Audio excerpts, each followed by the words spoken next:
বাংলাদেশের ধর্মীয় অঙ্গনে আজহারীর উপস্থিতি যেন একাই পুরো দৃশ্যপট পাল্টে দিয়েছে। তার প্রতিটি বক্তব্যে লাখো তরুণের সাড়া।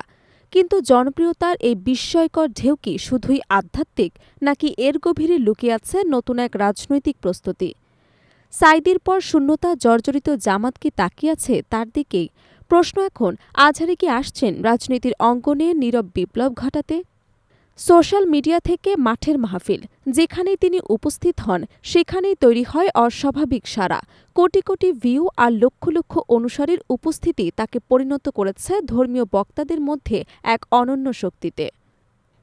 তার জনপ্রিয়তা কেবল ওয়াজের মঞ্চেই সীমাবদ্ধ নয়, আধুনিক ভাষা, সহজ ব্যাখ্যা এবং সমসাময়িক সামাজিক সমস্যার প্রতি আলোকপাত তাকে তরুণদের কাছে আরও গ্রহণযোগ্য করে তুলেছে।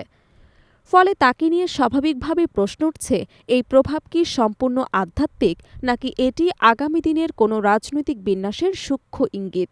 দেলোয়ার হোসেন সাঈদীর মৃত্যুর পর এই আলোচনা আরও বিস্তৃত হয়েছে।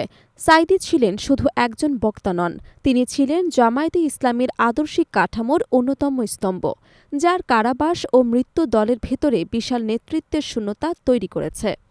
দলের সাংগঠনিক কাঠামো দুর্বল, নেতৃত্ব নিয়ে অনিশ্চয়তা প্রবল, আর জনসমক্ষে গ্রহণযোগ্য মুখের অভাব দলটিকে রাজনৈতিকভাবে আরও সংকটে ফেলেছে।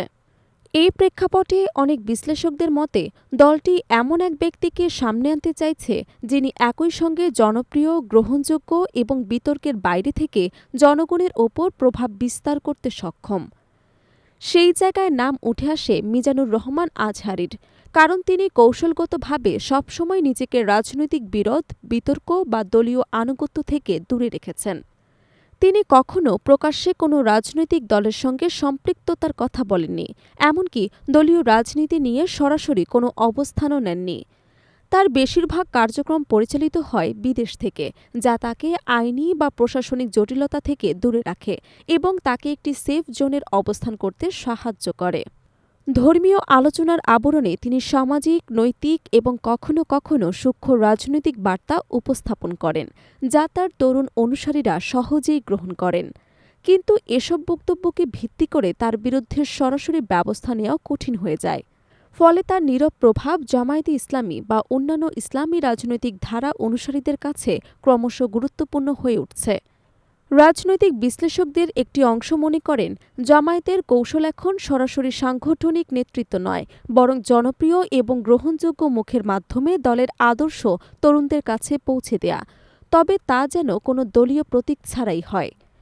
আজহারী সেই ভূমিকায় উপযুক্ত হতে পারেন, একজন সফট পাওয়ার টুল হিসেবে, যার প্রভাবের মাধ্যমে নতুন প্রজন্মের কাছে দলের আদর্শিক ভিত্তি পুনরুজ্জীবিত পেতে পারে। গত এক দশকে সাঈদী বা পুরনো প্রজন্মের অন্যান্য নেতারা যেটা ধরে রাখতে পারেননি, আজহারী তার আধুনিকতা ও জনপ্রিয়তার মাধ্যমে সেটি নতুনভাবে প্রতিষ্ঠা করতে পারছেন, এমনটাই অনেকে মনে করছেন। এই প্রক্রিয়া দীর্ঘমেয়াদী, ধীরে ধীরে প্রভাব বিস্তার করা এবং সবচেয়ে বড় কথা হল আইনিভাবে ঝুঁকিমুক্ত। তবে প্রশ্ন রয়ে যায়, আজহারী নিজেই কি সত্যি রাজনীতিতে আসতে চান, নাকি তিনি কেবল ধর্মীয় অঙ্গনে সীমাবদ্ধ থেকে সামাজিক প্রভাবের মাধ্যমে নিজস্ব ক্ষেত্রে কার্যকর থাকতে চান? তার নীরবতা যেমন আলোচনার জন্ম দিচ্ছে, তেমনি বাড়ছে রাজনৈতিক বিশ্লেষণও। সময় নির্ধারণ করবে তিনি কোন পথে হাঁটবেন।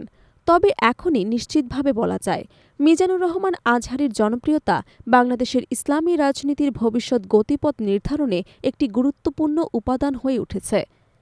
প্রিয় দর্শক, এই বিষয়ে আপনার মতামত কি? কমেন্ট জানাতে অবশ্যই ভুলবেন না।